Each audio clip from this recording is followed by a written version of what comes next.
What's up, guys? Brandon and Jeremy here from BrandonRC.com, giving you our review of a very popular multi-model remote, the FlySky, so I can get the model number right, FSGT3B. This is a 2.4 gigahertz receiver, or a remote and receiver combo that you can get from HobbyPartz.com for as little as 30 bucks. So once you hear some of the features and obviously the price point, it's extremely attractive, and now you know why. So let's kick it off with the technical with our man Brando over here to get you started.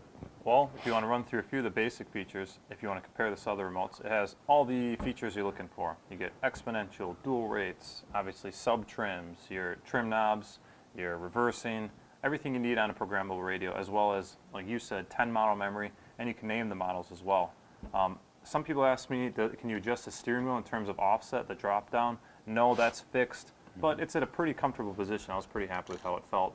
My only true complaint with the feature is that it runs 8 AA's. I mean, it might not be a big deal to you, but it's a little heavier remote, so you kind of feel that in your hand, but performed really well. Yeah, I had it in my hand for about an hour at the track, and honestly, like, I can't stand 8 AA's. It's so old school, and it weighs a ton, and it costs you a ton of money to run them, and it's super annoying.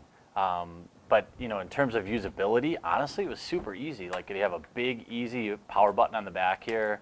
And when you're actually running, you can change the steering trim and throttle trim right here with some easy buttons. You might not be able to see them, but they're very easy to kind of like toggle up, toggle down. Yeah, they're like facing you when you're using it. Right. When you're using it in your hand, you can just kind of reach up while you're actually driving. I thought that was really nice.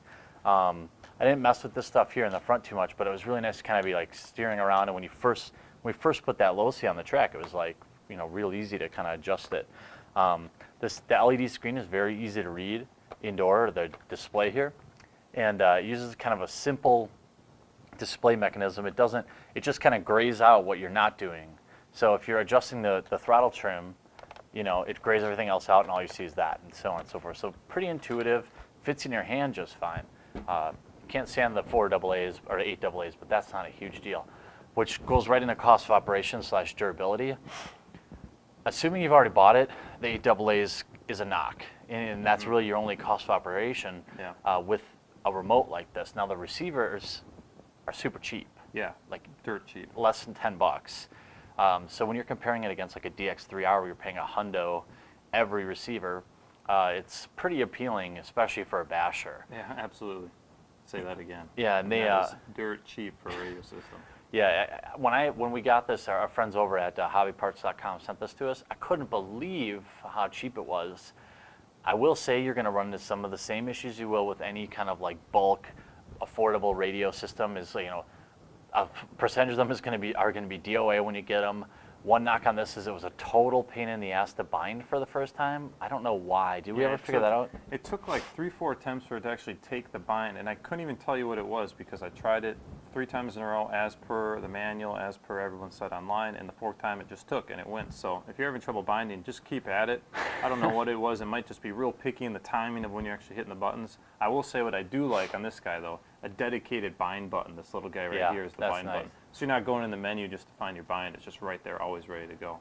Yeah, it was really designed with, the design is real intuitive, very easy. Everything that you want is right there. And everything that you need to get to is pretty easy to get to. Yeah, scroll and click wheel, just like you find on most of them. I did like that this actually feels high quality. Most of the lower quality radios, the scroll and click wheels feel like they're ready to break off at any moment. This one's actually pretty nice. You don't have trouble accidentally selecting the wrong thing. Another thing I did like too was the antenna. In terms of durability, as long as we're talking about it, you can hardly see it because it lays down flush with the remote. The chance you knocking that off is nil to none, and then it stands up and you're ready to use. So I like that a lot. It was a cool feature. Yeah, and it does sit balanced pretty well. Not great, not like the DX3 where it's like almost planted there, but you know, you can set it down pretty nice when you're not using it. You know, it's fine, and you know, for fun factor, I guess it's fine. I mean, how fun can a remote really be? My fun was from being able to hook this up for 30 bucks and not 200 bucks. Yeah, that was a lot of fun for me. I think comparing these in my head, you forget the AA thing and everything else. The only issue I had, and really to me, I guess to us it's only a big deal, maybe not to you guys, was that the model lettering. Now I'm going to turn this on. You may not be able to see this. Try to get at the camera. they're very large pixels, and you only get 3 letters to name your model. Now that Yeah. sounds pretty, I guess, picky, but when we have, you know, like 10 RC cars here, Yeah. I'd like to have one more digit or two. May not be a big deal to you guys. It Was is. to me. It is a big deal, really, because if you have, like, we have 2 SC10 4x4s, right? Mm-hmm. So you can do SC10, SCT, but then you got to do something like use a different naming pattern for the second one. Yeah, so it's you kind got to of get a little bit more tricky Yeah. with how you name it. One more letter, one more digit, or it would have been really nice. But hey, it functioned perfectly. Yeah, it really did. And, you know, to bundle value and performance together, the value is excellent. The only complaints I haven't personally had any issues with it. I've heard people who have had some support issues or having hardware issues. Ours worked fine. It always seems like everything we buy, other than really this Tractor Spartan, all the people complaining about certain issues, we just really haven't run into a lot of them. But, You know, hey, but that goes to speak. I mean, usually people online are the only ones having problems, the ones Yep. that speak out about it, and you don't hear about everyone else that's, you know, a good success. So Yeah. that's our little review for you. That's Ours true. is just fine. Yeah, ours is fine, performs exactly like we want it to.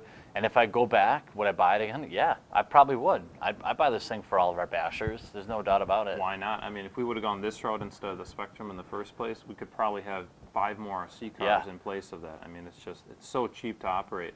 Even if you get a bad one, who cares? Right? That's It's so cheap. Yeah. I mean, really, it's Buy you 2 right compare it away. Compared to anything else, yeah, there's nothing else out there that's cheap. So great radio. yeah. We have 5 SR 3100s on eBay right now that we paid $100 each for. If we'd have bought 5 $9 receivers, we would have been up $450. Like Yeah. we'd have been up a savage. That's significant, yeah. Yeah.